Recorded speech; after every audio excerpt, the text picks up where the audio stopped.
Timnas Jerman gagal menaklukkan Spanyol di babak perempat final Euro 2024. Padahal Julian Nagelsmann mengerahkan semua amunisi yang ia punya di laga ini. Kekalahan ini semakin terasa memalukan lantaran sebelumnya legenda mereka menganggap bahwa Spanyol adalah cuma segerombolan para pemain bocah.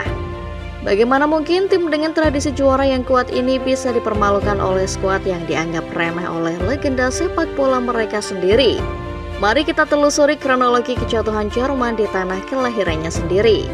Nah, sebelum menonton videonya, jangan lupa tekan tombol subscribe dan nyalakan notifikasinya supaya tidak ketinggalan informasi-informasi menarik dunia sepak bola dari Starting 11 Moment.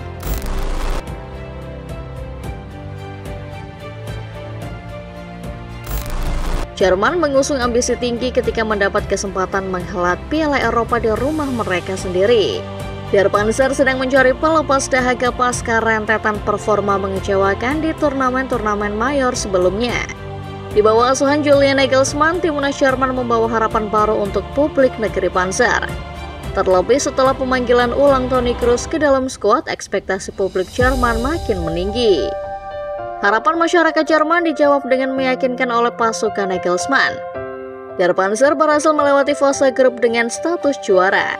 Jerman meraih 2 kemenangan dan 1 hasil seri untuk memastikan langkah mereka di babak 16 besar. Masuk ke babak gugur, status Jerman tetap tidak berubah. Jerman begitu dominan dalam pertandingan melawan Denmark. Performa dominan Jerman akhirnya mengantar mereka ke perempat final lewat kemenangan 2 gol tanpa balas melawan Danish Dynamite.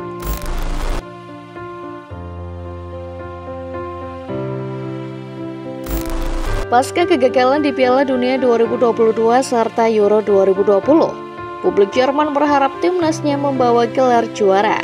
Legenda Jerman Jens Lehmann juga punya ekspektasi tinggi terhadap tim ini. Dirinya bahkan sesumbar kalau Spanyol bahkan tumbang di tangan Jerman. Lehmann dalam sebuah wawancara menyoroti performa apik timnas Spanyol yang menuai banyak pujian selama turnamen berlangsung. Mantan kiper timnas Jerman itu tak menampik kalau Spanyol bermain bagus.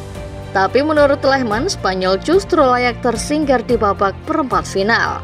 Materi pemain Spanyol yang berisikan pemain-pemain muda dan postur para pemain yang pendek menjadi alasan utama Lehmann meragukan negeri Matador. Lehmann bahkan bilang kalau Spanyol adalah tim bocah, tidak berpengalaman dan layak pulang di perempat final. Walaupun optimis Jerman tahun ini bakal lebih baik, Lehmann tetap berusaha realistis. Meski dengan segala kualitas yang dimiliki, menurut Lehmann, Jerman tak akan bisa menembus final. Dia bilang kalau paling banter Jerman hanya akan melaju ke semifinal.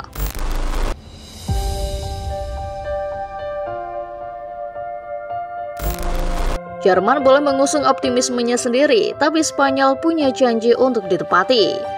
Meski Spanyol adalah salah satu kekuatan tradisional sepak bola Eropa, mereka sejatinya tidak terlalu diunggulkan di turnamen edisi 2024. Namun Luis de la Fuente berhasil membuktikan diri di fase grup.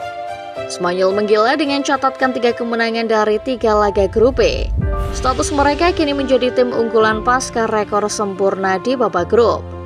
Tidak ada yang sanggup menghentikan skuad La Roja tahun ini. Di babak 16 besar, Spanyol masih menggila. Mereka berhasil menyingkirkan kuda hitam Georgia dengan kemenangan 4-1 untuk melenggang ke perempat final. Spanyol tahu kalau mereka sedang diremehkan, bahkan dianggap layak pulang. Namun Spanyol tidak mau menanggapi kritik tersebut secara berlebihan. Pemain-pemain La Roja bahkan mengatakan akan membuktikan seperti apa kualitas tim yang disebut bocah oleh legenda Jerman. Lamine Yamal mengatakan bahwa Spanyol akan memberitahu Jerman seperti apa kualitas yang mereka punya. Bahkan beberapa pemain lain bilang kalau mereka bakal membuat Toni Kroos pensiun mengingat ini adalah turnamen internasional terakhir sang kapten Panzer.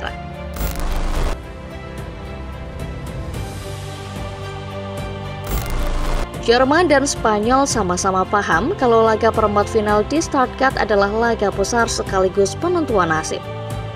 Untuk alasan itulah Spanyol dan Jerman sama-sama tampil dengan kekuatan penuh masing-masing. Namun Spanyol lah yang punya momentum di laga ini. La Roja berhasil menerapkan permainan menekan yang menjadi identitas baru mereka sejak awal. Mereka juga sukses mencuri gol lebih dulu lewat Dani Olmo pada menit ke-51. Jerman dipaksa mengejar defisit 1 gol selama 80 menit. Julian Nagelsmann merespon dengan memasukkan amunisi-amunisi segar. Florian Wirtz, Thomas Müller, dan Niklas Füllkrug masuk demi menambah daya gedor. Wirtz sempat membawa asa publik Stuttgart ketika ia mencetak gol di menit 89. Namun asa itu hancur lebur di penghujung babak extra time.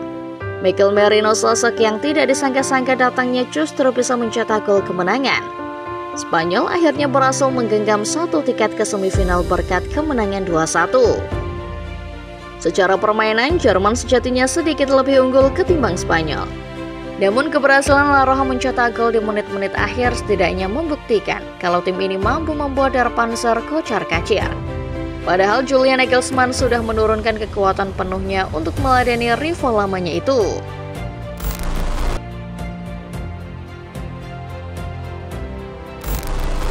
Bagi Spanyol, kemenangan atas Jerman menjadi semacam pembuktian diri. Walau dengan skuad bermataharikan pemain muda, La Roja berhasil memaksa tuan rumah tersingkir.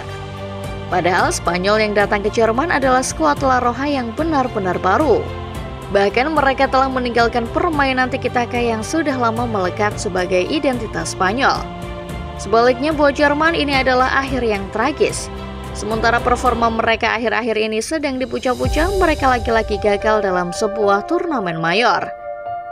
Jerman menambah panjang rentetan rekor buruk di mana tim Panzer tidak pernah berhasil melaju ke semifinal turnamen mayor sejak Euro 2016.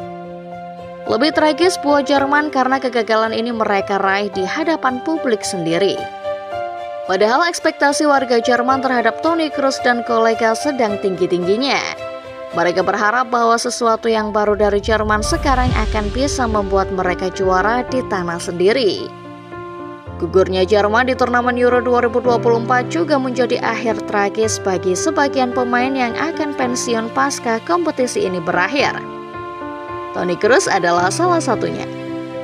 Kroos yang telah menjuarai berbagai kompetisi termasuk Liga Champions di level klub berharap bisa mengangkat Piala Euro di tanah kelahirannya. Ambisi besar inilah yang membawanya kembali membela Panji Panzer walau sempat mengumumkan diri pensiun pasca Euro 2020. Selain Kroos, Manuel Neuer juga kabarnya bakal mengakhiri karir internasionalnya bersama Jerman pasca Euro 2024. Kiper yang telah mengemas lebih dari 100 penampilan untuk Der Panzer ini harus mengakhiri karirnya secara tragis. Gawangnya jebol 2 kali oleh para pemain Spanyol yang notabene berisikan pemain-pemain dengan pengalaman jauh di bawah levelnya. Turnamen Euro 2024 pada akhirnya memasuki babak yang lebih menegangkan. Spanyol memastikan diri lolos ke 4 besar. Di semifinal tantangan lebih berat menanti mereka. Prancis akan menjadi lawan selanjutnya bagi La Roja. Laga yang tentu tidak akan mudah mengingat Le Bleu selalu punya cara melenggang ke babak selanjutnya. Masih ada 2 tiket tersisa yang akan diperebutkan Inggris, Swiss, Belanda, dan Turki. Kira-kira siapa yang akan melaju menemani Spanyol dan Prancis Football Lovers? Lalu kira-kira siapa pula yang bakal mengangkat trofi juara? Komen di bawah ya.